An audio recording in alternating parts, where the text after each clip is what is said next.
کچھ لوگ تھے جو دور سے آئے تھے مصر سے اور مختلف علاقوں سے، وہ حضرت عثمان غنی رضی اللہ عنہ کی پالیسی سے اور آپ سے اور اسلام سے بہت بغض رکھنے والے لوگ تھے۔ تو ان باغیوں نے مدینہ طیبہ میں اپنا ایک مرکز بنا لیا، اپنی ایک چھاؤنی سی بنا لی، اپنی ایک جگہ بنا لی۔ وہ ہر قیمت پر حضرت عثمان غنی رضی اللہ عنہ کو شہید کرنے کا فیصلہ کر چکے تھے۔ جب انہوں نے اپنی طرف سے ساری تیاریاں کر لیں تو جمعہ کا دن تھا، حضرت عثمان غنی رضی اللہ تعالیٰ عنہ ممبر پر تشریف لائے نماز جمعہ کا خطبہ دینے کے لیے، بیان کرنے کے لیے۔ تو وہاں کھڑے ہو کے ایک نے کھڑا ہو کے باغی نے کہا، آپ کو خطبہ دینے کی اجازت نہیں، آپ خطبہ نہیں دے سکتے۔ ایک صحابی کھڑے ہوئے، انہوں نے اس کو روکا، تو کئی اور باغی کھڑے ہو گئے اور انہوں نے آپس میں سب نے یہ کہا کہ آپ خطبہ نہیں دے سکتے، آپ خطبہ نہیں دے سکتے۔ تو مسجد کے چاروں طرف سے یہ شور بلند ہوا۔ خیر حضرت عثمان غنی رضی اللہ عنہ نے خطبہ تو دے دیا، اور خطبہ دینے کے بعد ان باغیوں نماز ہو گئی، نماز کا اور خطبے کے بعد ان باغیوں نے باقاعدہ مسجد نبوی شریف میں شور مچایا اور مسجد نبوی شریف میں پتھراؤ شروع کر دیا۔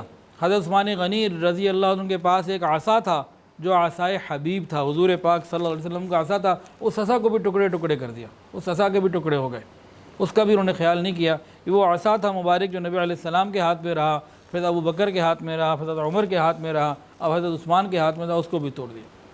اس کے بعد انہوں نے پتھراؤ اتنا کیا، حضرت عثمان غنی رضی اللہ عنہ بے ہوش ہو گئے اور لوگوں کو نکال دیا۔ خیر تھوڑی دیر کے بعد حضرت عثمان غنی رضی اللہ عنہ کو وہاں سے بے ہوشی کے حالت میں مسجد نبوی شریف سے اٹھا کے ان کے گھر قصر خلافت میں ان کے گھر پہنچا دیا گیا اور لوگ سارے وہاں سے چلے گئے۔ ادھر حضرت عثمان غنی رضی اللہ تعالی عنہ نے جب آنکھ کھولی، ہوش آیا، تو سب سے پہلے یہ پوچھا کہ بتاؤ اہل مدینہ کو کوئی نقصان تو نہیں پہنچا، کوئی زخمی تو نہیں ہوا، کوئی اور خرابی کی بات تو نہیں آئی، یہ باغیوں نے جو حملہ کیا ہے کیا کسی کو کوئی تکلیف تو نہیں ہوئی؟ اپنی خبر نہیں لی، اپنے بارے میں نہیں پوچھا، سب سے پہلے لوگوں کے بارے میں پوچھا کہ یہ کیا ہوا۔ اور اس دوران خطبے کے دوران عثمان غنی رضی اللہ عنہ کو جب انہوں نے منع کیا نا کہ آپ خطبہ نہیں دے سکتے، اس وقت عثمان غنی رضی اللہ تعالیٰ عنہ باہر سے آنے والوں کو کہا تھا کہ تم اللہ تعالیٰ سے ڈرو، اور حضور صلی اللہ علیہ وسلم کے صحابی جو میرے سامنے بیٹھے ہیں یہ جانتے ہیں کہ نبی علیہ السلام نے فرمایا تھا تمہارے بارے میں کہ تم لوگ ملعون ہو، تم اپنی خطا گناہوں کی وجہ سے اپنی نیکیاں مٹا رہے ہو، اور اللہ تعالیٰ تو نیکیوں کی وجہ سے گناہوں کو مٹاتے ہیں۔ یہ بات بھی حضرت عثمان نے اس وقت کی تھی۔ بہرحال باغیوں نے یہاں سے معاملے کو شروع کیا اور حضرت عثمان غنی رضی اللہ تعالیٰ عنہ کو ان کے گھر پہنچا دیا گیا۔ دوسرا معاملہ کیا ہوا، اس کے بعد باقاعدہ انہوں نے اعلان کر دیا کہ آج کے بعد حضرت عثمان غنی رضی اللہ تعالیٰ عنہ مسجد میں تشریف نہیں لا سکتے۔ کون سی مسجد؟ جو خرید کے آپ نے دی، جس کی تعمیر میں آپ شریک ہوئے ہیں، جس کی توسیع میں آپ شریک ہوئے ہیں، اس مسجد رسول میں آپ نماز پڑھنے بھی نہیں آ سکتے۔ انہوں نے اعلان کر دیا کہ نہ یہ مسجد میں نماز پڑھانے آ سکتے ہیں، نہ نماز پڑھنے آ سکتے ہیں، ان کا مسجد میں داخلہ منع۔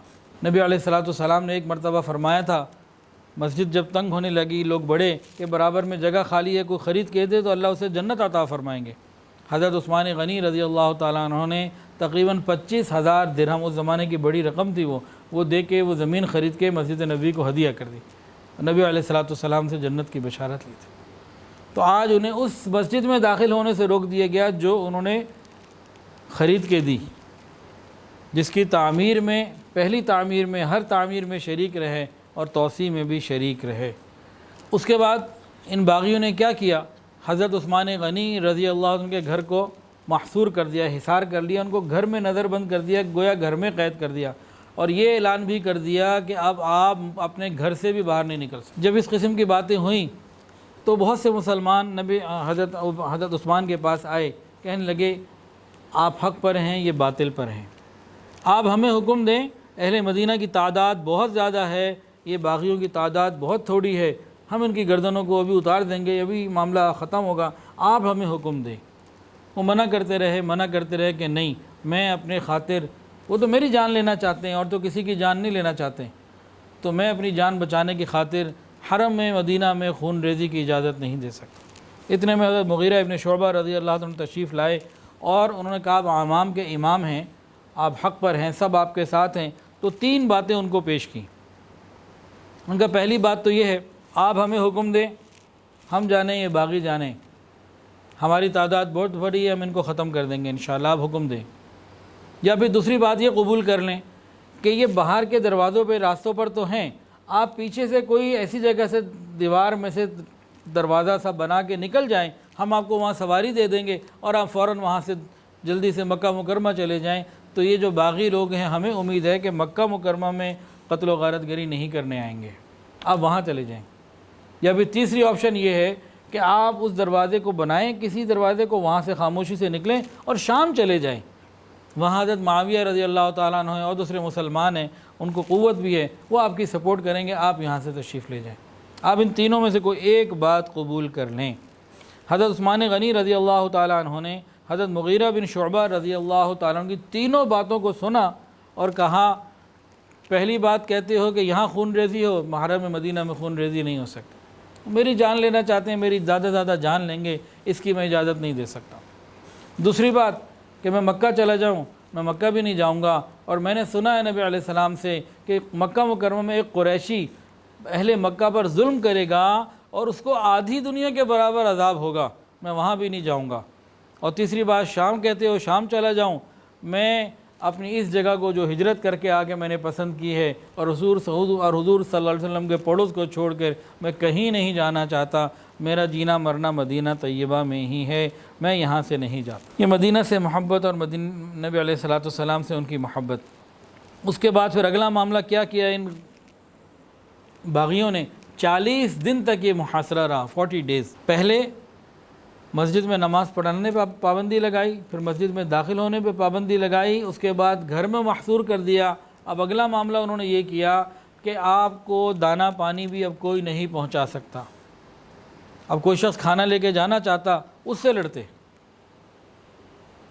اور پھر انہوں نے پانی کے بھی منع کر دیا کہ اب پانی بھی کوئی نہیں پہنچا سکتا۔ پانی کی جب تنگی ہوئی، حضرت عثمان غنی رضی اللہ تعالیٰ عنہ نے حضرت علی، حضرت طلحہ، حضرت زبیر، حضرت عائشہ رضی اللہ تعالیٰ علیہم اجمعین، ان کو پیغامات بھجوائے کسی طریقے سے کہ میرے لیے پانی کا انتظام کریں۔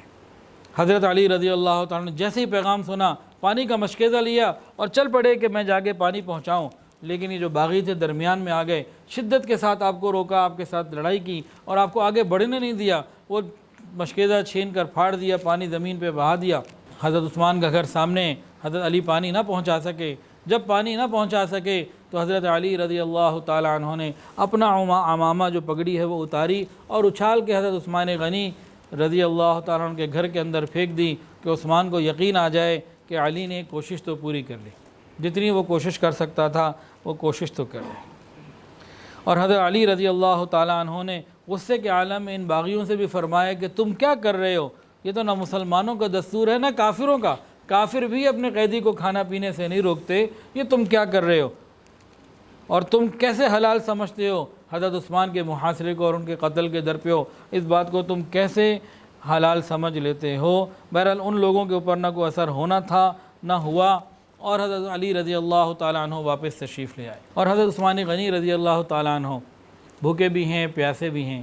اس پیاس کی حالت میں تہجد بھی نہ چھوٹی، اس پیاس کی حالت میں روزے بھی نہ چھوٹے، اس پیاس کی حالت میں نمازیں بھی نہ چھوٹیں، اور اس پیاس کی حالت میں تلاوت قرآن مجید بھی نہ چھوٹی۔ بلکہ ایک معاملہ اور ہوا، یہ جو باغی تھے نا، یہ باغی درمیان میں تھے، اس طرف حضرت عثمان کا گھر ہے اور باقی پورا مدینہ دوسری طرف ہے۔ باغی حضرت عثمان کے گھر اور مدینہ کے لوگوں کے درمیان حائل تھے۔ لیکن کچھ لوگ ایسے تھے جیسے حضرت علی رضی اللہ تعالیٰ عنہ، اور کچھ ایسے لوگ تھے جنہوں نے اپنے بچوں کو، نوجوانوں کو باب عثمان کے اوپر حفاظت کے لیے کھڑا کر دیا۔ حضرت علی رضی اللہ تعالیٰ عنہ نے کن کو کھڑا کیا؟ حضرت حسن اور حسین کو، دونوں کھڑے رہے۔ ادھر عبداللہ بن زبیر رضی اللہ عنہ کھڑے رہے، عبداللہ بن عمر کھڑے رہے، اور کئی صحابہ جو ہیں وہاں پہ کھڑے رہے۔ ان کا کیا کام تھا؟ ان کا ایک ہی کام تھا کہ حفاظت رہے، کہ ٹھیک ہے محصور تو ہیں لیکن حفاظت رہے۔ تو حضرت علی رضی اللہ تعالیٰ عنہ نے اپنے دونوں صاحبزادوں کو بحکم کہا کہ تم نے باب عثمان پہ، حضرت عثمان غنی کے دروازے پہ کھڑے رہنا ہے ان کی حفاظت کی نیت سے۔ تو یہ لوگ وہاں کھڑے ہوتے تھے، اور کبھی کبھی جب یہ باغی آگے بڑھنے لگتے تو وہ تیر اندازی کرتے یا کسی طریقے سے باغیوں کو آگے بڑھنے سے روک لیا کرتے تھے۔ اگر یہ کہا جائے کہ حضرت عثمان غنی رضی اللہ عنہ کے اس دروازے پہ کھڑے ہو کے حضرت امام حسین رضی اللہ تعالیٰ عنہ نے سجدے میں سر کٹانا یہیں سے سیکھا، بھوکا پیاسا رہ کے عبادت میں سر جھکانا یہیں سے سیکھا، ظالموں کے سامنے گردن نہ جھکانا یہیں سے سیکھا تو یہ غلط نہیں ہوگا۔ بالآخر ایک ایسا موقع آیا کہ حضرت عثمان غنی رضی اللہ تعالی عنہ نے اپنے گھر کی چھت پہ کھڑے ہو کے باغیوں سے خطاب کیا، جو حدیث کی کتابوں میں، سیر کی کتابوں میں موجود ہے۔ اس کو سنیے اور دل کے کانوں سے سنیے۔ انہوں نے اپنے گھر کی چھت پہ کھڑے ہو کے مجمع کو خطاب فرمایا اور فرمایا، کیا تمہیں معلوم ہے کہ حضرت صلی اللہ علیہ وسلم جب مدینہ تشریف لائے تھے، مسجد نبوی تنگ تھی اور آپ نے ارشاد فرمایا تھا کہ کون اس زمین کو خرید کر وقف کرے گا اور اس کے صلے میں جنت میں اس کو بہتر جگہ ملے گی، تو میں نے وہ جگہ خرید کے دی تھی، کیا تم مجھے اسی مسجد میں داخل ہونے سے روکتے ہو؟ انہوں نے کہا جی بات تو یہ صحیح ہے، واقعہ تو صحیح ہے۔ دوسری بات انہوں نے کہی، تم خدا کی قسم کھا کے بتاؤ، جو رسول اللہ صلی اللہ علیہ وسلم مدینہ تشریف لائے تھے، آپ نے فرمایا تھا کوئی بیر روما کو خرید کر مسلمانوں کے لیے وقف کرے گا، تو پھر میں نے وہ کر دیا تھا اور نبی علیہ السلام نے مجھے جنت کی بشارت دی تھی، کیا تم مجھے آج اسی کنویں کا پانی پینے سے روکتے ہو؟ اور تیسری بات فرمائی، کیا تم جانتے ہو کہ عسرت کے لشکر کو، تنگی کے لشکر کو، غزوہ تبوک کے موقع پہ نبی علیہ السلام نے ارشاد فرمایا تھا کون ہے جو مسلمانوں کی مدد کرے گا؟ تو میں نے اس وقت 10,000، اس وقت عثمان غنی رضی اللہ تعالیٰ عنہ نے 10,000 لوگوں کا انتظام کیا، ان کی ہر چیز کا انتظام کیا سفر پہ جانے کے لیے۔ اس کے علاوہ نبی علیہ السلام کو 1,000 سونے کے سکے لا کے دیے۔ نبی علیہ السلام ان سکوں کو اچھالتے جاتے، ان کو دیکھتے جاتے، خوش ہوتے جاتے تھے اور فرماتے تھے کہ آج کے بعد عثمان کا کوئی عمل اسے نقصان نہیں پہنچا سکتا، اور جنت کی بشارتیں دی تھیں۔ کہا کہ تم جانتے ہو؟ تو ان سب نے کہا کہ ہاں یہ ساری باتیں سچ ہیں، آپ نے جتنی باتیں بتائی ہیں ساری کی ساری سچ ہیں، لیکن ان کے دل اور دماغ صم بکم عمی فہم لا یرجعون کا نمونہ بنے ہوئے تھے، کسی بات نے ان کو اثر نہیں کیا، اور انہوں نے مزید محاصرے کو شدید کر دیا۔ پھر آپ نے یہ بھی فرمایا تھا، عثمان نے فرمایا کہ میں تم کو قسم دیتا ہوں، تم میں سے کسی کو یاد ہے کہ ایک دفعہ حضور صلی اللہ علیہ وسلم ایک پہاڑ پر چڑھے تھے، پہاڑ ہلنے لگا تھا، نبی علیہ السلام نے اس پہاڑ کے اوپر اپنا مبارک پاؤں مارا، کہا ٹھہر جا، تیرے اوپر ایک نبی، ایک صدیق اور ایک شہید ہے، کیا وہ بشارت تم نے، کیا اس وقت میں نہیں تھا؟ یہ بشارت میرے بارے میں نہیں ہے؟ لوگوں نے کہا ہمیں یاد ہے۔ پھر فرمایا حضرت عثمان غنی رضی اللہ تعالیٰ نے 5ویں بات ارشاد فرمائی، فرمایا کہ تمہیں یاد ہے کہ مکہ مکرمہ میں حضور نے مجھے حدیبیہ کے سفر کے وقت مکہ مکرمہ مجھے بھیجا، حدیبیہ سے سفیر بنا کے بھیجا، تو کیا حضور صلی اللہ علیہ وسلم نے اپنے مبارک ہاتھ کو میرا ہاتھ قرار نہیں دیا تھا؟ کیا تمہیں یاد ہے؟ اور خود نبی علیہ السلام نے میری طرف سے بیعت نہیں کی تھی، خود آپ نے بیعت کی، اپنے ہاتھ کو میرا ہاتھ قرار دیا، اور میری طرف سے آپ نے میری غائبانہ بیعت نہیں کی تھی۔ انہوں نے کہا یہ سب کچھ سچ ہے، یہ مسند امام احمد کی روایت ہے یہ سب کچھ سچ ہے، لیکن بہرحال وہ ماننے کے لیے تیار نہیں تھے۔ حضرت عثمان غنی رضی اللہ تعالیٰ عنہ نے یہاں اپنے 5 بڑے بڑے معاملات کا ذکر کیا، لیکن آپ کی زندگی تو بے شمار ایسے واقعات سے بھری ہوئی ہے کہ جہاں اللہ اور اس کے رسول کی محبت بہت زیادہ نظر آتی ہے، جھلکتی ہے آپ کے ہر عمل سے۔ لیکن ظالموں کے بارے میں کیا کہیے؟ علامہ اقبال نے سچ کہا ہے، پھول کی پتی سے کٹ سکتا ہے ہیرے کا جگر، پھول کی پتی سے کٹ سکتا ہے ہیرے کا جگر، مرد ناداں پر کلام نرم و نازک بے اثر۔ کہ نرم کلام ان کے اوپر اثر نہیں کر رہا تھا، اصل میں وہ لاتوں کے بھوت تھے، وہ باتوں کے بھوت نہیں تھے، باتوں سے ماننے والے نہ تھے، انسان کی شکل میں بھیڑیے بھی تھے اور درندے بھی تھے، اور حضرت عثمان غنی رضی اللہ عنہ کے خون کے پیاسے بھی تھے۔ اللہ کی شان، اب 40واں دن قریب آ رہا ہے، یہ محاصرین جو ہیں یہ بھی اب فائنل حملہ کرنا چاہتے ہیں۔ حضرت عثمان غنی رضی اللہ تعالیٰ نے جب دیکھ لیا تو سب میں انہوں نے محسوس کر لیا، تو ایک دن وہ اپنے چھت کے اوپر کھڑے ہوئے، گھر کی چھت کے اوپر قصر خلافت سے نکل کے چھت پہ آئے اور اہل مدینہ کو آواز دی اور فرمایا، اے اہل مدینہ، میں تمہیں اللہ کے حوالے کرتا ہوں اور خدا سے دعا کرتا ہوں کہ میرے بعد اللہ تعالیٰ تمہیں اچھا خلیفہ عطا فرمائے، جب یہ جدائی کی گھڑیاں قریب ہیں۔ انہوں نے اپنے گھر کی چھت پہ کھڑے ہو کے کیا فرمایا، اے اہل مدینہ، میں تمہیں اللہ کے حوالے کرتا ہوں اور خدا سے دعا کرتا ہوں کہ میرے بعد تمہیں اللہ تعالیٰ اچھا خلیفہ عطا فرمائے۔ اس کے بعد اہل مدینہ کو حکم دیا کہ میری طرف سے کسی کو جنگ کرنے کی اجازت نہیں ہے، بلکہ سب اپنے اپنے گھروں میں لوٹ جائیں۔ تو کچھ لوگ تو لوٹ گئے، لیکن حضرت حسن رضی اللہ تعالیٰ عنہ، حسین رضی اللہ تعالیٰ عنہ، عبداللہ ابن زبیر رضی اللہ تعالیٰ عنہ، یہ لوگ جو ہیں یہ ان کے دروازے پہ کھڑے رہے، یہ نہیں گئے۔ عثمان غنی رضی اللہ تعالیٰ عنہ کو یقین ہو چکا تھا کہ نبی علیہ السلام کی وہ شہادت کی پیشین گوئی، وہ وقت بہت قریب آ چکا ہے، اور وہ اس وصیت کے اوپر قائم تھے کہ مسلمانوں میں خون ریزی جو ہے وہ نہیں پھیلنے دینی۔ بہرحال یہ آخری دن ہے، جمعہ کا دن ہے۔ حضرت عثمان غنی رضی اللہ تعالیٰ عنہ کو نبی علیہ السلام کی خواب میں زیارت نصیب ہوتی ہے۔ حضرت ابوبکر رضی اللہ عنہ بھی ساتھ ہیں، عمر فاروق رضی اللہ تعالیٰ عنہ بھی ساتھ ہیں، اور نبی علیہ السلام نے ان کو فرمایا کہ عثمان، ہم تمہاری افطاری کے منتظر، ہم تمہارے ساتھ افطاری کے منتظر ہیں۔ یہ بھی پوچھا تھا تمہیں پیاس لگی ہے؟ انہوں نے کہا بہت پیاس لگی ہے۔ نبی علیہ السلام نے ایک ڈول دیا، مشکیزہ وغیرہ کوئی دیا، جو انہوں نے پانی پیا ان کی پیاس بھی اس سے بجھی۔ فرماتے ہیں کہ وہ ٹھنڈک ابھی بھی مجھے اپنے سینے میں محسوس ہو رہی۔ پھر نبی علیہ السلام نے فرمایا کہ عثمان، آج افطاری تمہارے ساتھ ہوگی، یعنی ان کو یقین ہو گیا کہ آج کا دن میری شہادت کا دن ہے۔ تو وہ جب بیدار ہوئے اور حاضرین سے انہوں نے اپنے خواب کا تذکرہ بھی کیا اور اپنی اہلیہ سے فرمایا کہ میری شہادت کا وقت آ گیا ہے، اب باغی مجھے نہیں چھوڑیں گے۔ انہوں نے کہا امیر المومنین ایسا نہیں ہو سکتا۔ پھر انہوں نے کہا کہ اپنی اہلیہ سے کہا اچھا مجھے وہ پاجامہ دے دو جو میں نہیں پہنتا تھا، مجھے ایک پاجامہ دے دو۔ نیا پاجامہ منگوایا۔ عام طور سے آپ لنگی پہنا کرتے تھے، پاجامہ نہیں پہنا کرتے تھے۔ اب کتابوں میں تو یہ بات نہیں لکھی ہوئی، لیکن میرا گمان یہ ہے کہ شاید انہوں نے پاجامہ اس لیے پہنا کہ انہیں یقین تھا کہ یہ شہید کر دیں گے تو سطر نہ کھل جائے، اور یہ آپ کی زندگی کا آخری دن ہے، اور آپ نے اپنے 20 غلاموں کو آزاد کر دیا اور قرآن مجید لے کے بیٹھ گئے اور قرآن مجید کی تلاوت میں مشغول ہو گئے اور اپنے آپ کو اللہ تعالیٰ کے حوالے کر دیا۔ بہرحال ان کو انتظار تھا شہادت کا، ادھر وہ موقع کی تلاش میں تھے، تو باغیوں نے دروازے پہ حضرت حسن وغیرہ کھڑے ہوئے، باغیوں نے دیواریں جو ہے نا وہ پھاند کر پھلانگ کر آئے، اور اس کے بعد انہوں نے حضرت عثمان غنی رضی اللہ عنہ حملہ کر دیا۔ آپ تلاوت میں مصروف تھے، ایک درندہ صفت باغی نے آپ کے سر کے اوپر لوہے کی لاٹ ماری، آپ پہلو کے بل گر پڑے اور آپ کی زبان سے نکلا بسم اللہ توکلت علی اللہ۔ سودان بن حمران اس نے دوسری ضرب لگائی، خون کا فوارہ جاری ہو گیا۔ ایک اور سنگ دل آپ کے سینے کے اوپر چڑھا اور آپ کو 9 اس نے وار کیے، جسم کے اوپر 9 وار لگے۔ ایک اور شخص بڑا، اس کے ہاتھ میں تلوار تھی، وہ چاہتا تھا کہ پیٹ چاک کر دے۔ جب اس نے تلوار چلائی، ان کی بیوی حضرت نائلہ آگے آئیں، اس کی تلوار کو روکا، آپ کی تینوں انگلیاں شہید ہو گئی، حضرت نائلہ رضی اللہ تعالی عنہ کی، آپ کی بیوی حضرت نائلہ کی، اور وہ پیٹ اس طریقے سے بچ گیا۔ اور جب اس نے 9 حملے کیے اوپر چڑھ کے جس شخص نے، تو اسی دوران حضرت عثمان غنی رضی اللہ عنہ کو شہادت مل گئی اور آپ شہید ہو گئے، روح جو ہے وہ جسم سے نکل گئی۔ انا للہ و انا الیہ راجعون۔ اور حضرت عثمان غنی رضی اللہ تعالی عنہ جس وقت پر جو تلاوت تھی فَسَيَكْفِيكَهُمُ اللَّهُ وَهُوَ السَّمِيعُ الْعَلِيمُ، سورہ بقرہ کی آیت ہے، خدا تمہارے لیے کافی ہے، وہ سننے اور جاننے والا ہے۔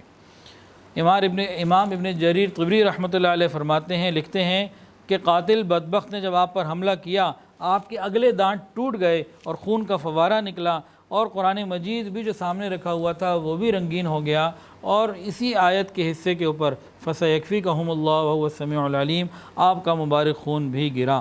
اور اسی طرح اسی تکلیفوں میں آپ نے سبحان اللہ العظیم بھی کہا۔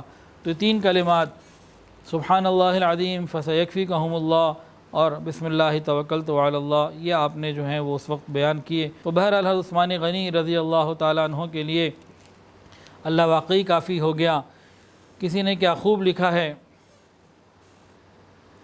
کہ کسی کی شہادت کی گواہی مکہ کی گلیاں دیں گی، کسی کی شہادت کی گواہی مدینہ کی گلیاں دیں گی، کسی کی شہادت کی گواہی بدر کا میدان دے گا، کسی کی شہادت کی گواہی احد کا میدان دے گا، کسی کی شہادت کی گواہی حجاز کے میدان دیں گے، اور کسی کی شہادت کی گواہی کربلا کا میدان دے گا، لیکن قربان جاؤں تیرے میں عثمان، تیری شہادت کی گواہی اللہ کا قرآن دے گا۔ عام طور سے دیکھا یہ گیا ہے کہ جو دشمن ہوتے ہیں نا، یہ دوسرے کو جس کی جان لینا چاہتے ہیں جان لے کے چھوڑ دیتے ہیں، لیکن یہ ایسے حاسد تھے، ایسے دشمن تھے، ابھی بھی ان کا جو غصہ تھا، غضب تھا، ختم نہیں ہوا۔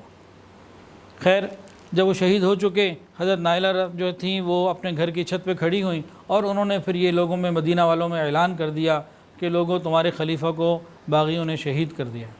جیسے ہی اعلان لوگوں نے سنا تو پورے مدینہ کے اندر ایک کوہرام مچ گیا، ایک غم کی کیفیت ہو گئی، اور حضرت علی رضی اللہ تعالیٰ عنہ یہ بڑے غصے میں جذبات کے ساتھ اور بڑی تیزی سے باب عثمان کی طرف آئے، حضرت عثمان کے دروازے پر، اور دیکھا حضرت حسن اور حسین کو، ایک کو آپ نے اپنے جذبات میں تھے، غصے میں ایک کو آپ نے مارا تو ان کے چہرے پہ لگا، تھپڑ لگا، ایک کے سینے پہ مارا، کہا تمہیں کھڑا نہیں کیا تھا، تمہیں ذمہ داری نہیں دی تھی، تمہارے یہاں موجودگی میں کیسے ہو گیا؟ لیکن وہ اللہ کا حکم تھا، جو ہونا تھا وہ ہو گیا۔ تو حضرت عثمان غنی رضی اللہ عنہ کی شہادت کے اوپر حضرت علی رضی اللہ عنہ بھی بہت غمگین، اور تمام صحابہ بہت ہی زیادہ غمگین تھے۔ اب لاش مبارک گھر کے اندر موجود ہے، لیکن باغیوں کا غصہ ختم نہیں ہوا۔ باغیوں نے اعلان کر دیا، خبردار، ان کو نہ تجہیز کی جائے گی، نہ تکفین کی جائے گی، نہ ان کو یہاں سے اٹھایا جائے گا، نہ ان کی نماز جنازہ ہوگی، اور ان کو مسلمانوں کے قبرستان میں دفن بھی نہیں کیا جائے گا۔ تو بعض روایات میں آتا ہے کہ 2 دن 2 راتیں، بعض روایات میں آتا ہے کہ 3 دن 3 راتیں ان کی لاش کو ہاتھ نہیں لگانے دیا گیا، نماز جنازہ نہیں ہو سکی، مدینہ طیبہ میں رہتے ہوئے امیر المومنین کی 3 دن اس طریقے سے گزر گئے، اور ان 3 دنوں کے اندر بھی کئی واقعات آئے۔ اللہ اکبر۔ علامہ ابن عبد البر رحمۃ اللہ علیہ روایت کرتے ہیں کہ ان کی شہادت کے بعد ایک مصری ننگی تلوار لے کر آیا اور کہنے لگا، خدا کی قسم میں حضرت عثمان کی ناک کاٹوں گا۔ اس پر آپ کی زوجہ نے آستینیں چڑھا لی اور اس کی تلوار پکڑ لی، جس سے آپ کی زوجہ کا انگوٹھا کٹ گیا، اور آپ نے حضرت عثمان کے غلام سے کہا، اس کے اوپر حملہ کرو اور اس کو جہنم میں داخل کرو۔ اس کے بعد عثمان کی تلوار سے اس شخص کو جہنم میں داخل کر دیا۔ پھر باغیوں نے اس بات کی بھی کوشش کی کہ آپ کا سر مبارک جو ہے جسم مبارک سے الگ کر دیا جائے، لیکن آپ کی گھر والی نے، گھر میں جو لوگ تھے، انہوں نے ان ارادوں کو ناکام بنا دیا اور کام نہیں ہونے دیا۔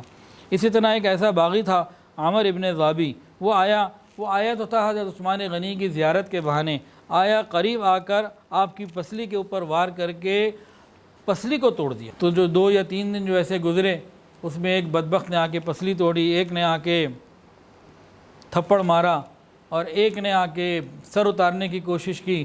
تو یہ مختلف کوششیں ہوتی رہیں، اور اعلان کیا گیا تھا کہ خبردار کوئی شخص ان کی جنازے کی نماز نہیں پڑھ سکتا اور ان کو مسلمانوں کے قبرستان میں دفن نہیں کر سکتا۔ اس سے زیادہ ظلم کیا ہوگا؟ یہ داماد رسول ہیں، سخاوت کو زینت ان سے ملی،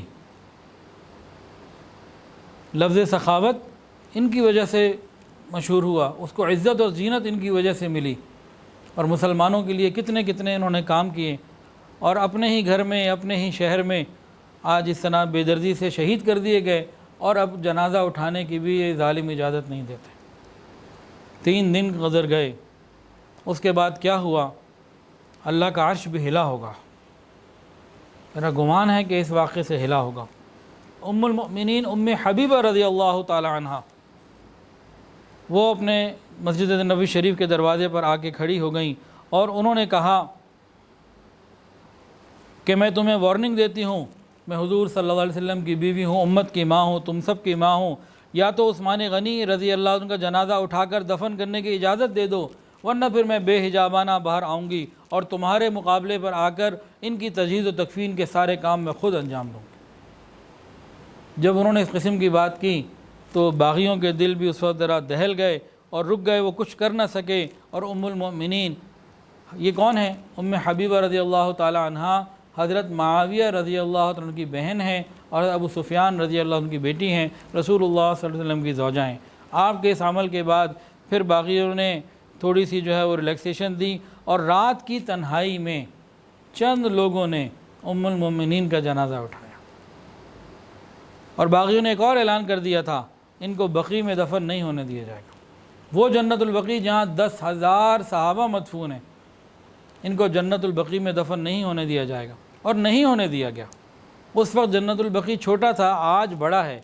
جب جنت البقیع کئی مرتبہ ایکسٹینشن ہو کے اتنا بڑا ہو گیا کہ اب حضرت عثمان غنی رضی اللہ عنہ کی موجودہ جو پوزیشن ہے وہ جنت البقیع کے اندر ہے۔ لیکن اگر جن لوگوں کو جنت البقیع یاد ہو، آنکھوں میں گزر رہا ہو، وہ اگر غور کریں، ابتدائی سارے حصے میں صحابہ کرام ہیں، اور حضرت عثمان غنی رضی اللہ عنہ بہت آگے جا کے دور ان کی قبر ہے۔ تو اس زمانے میں ان کو جنت البقیع میں بھی دفن نہ ہونے دیا، اور رات کی تنہائی میں جب جنازہ نکلا تو حضرت علی رضی اللہ تعالیٰ عنہ، حضرت حسن رضی اللہ تعالیٰ عنہ، یہ وہ پہلے لوگ تھے جنہوں نے جنازے کو کندھا دیا۔ چند لوگ تھے، زیادہ لوگ بھی نہ تھے، اور یہ جنازہ جب نکلا اور جب یہ جنازہ نکل رہا تھا حضرت نائلہ بھی ساتھ تھیں. پھر جنازہ جب یہ حضرت عثمان غنی رضی اللہ عنہ کے گھر سے نکلا ہوگا اور روضہ رسول کے سامنے سے گزرا ہوگا, کیا کیا دل میں صحابہ کے اور حضرت نائلہ کے دل میں خیالات پیدا ہوئے ہوں گے, کیا کیا باتیں پیدا ہوئی ہوں گی, ان کو نہ کوئی سوچ سکتا ہے نہ بیان کر سکتا ہے. اور کتنے جنازے آپ نے دیکھے ہوں گے, ان پہ پھول برسائے جاتے ہیں, کہیں کافور چھڑکا جاتا ہے.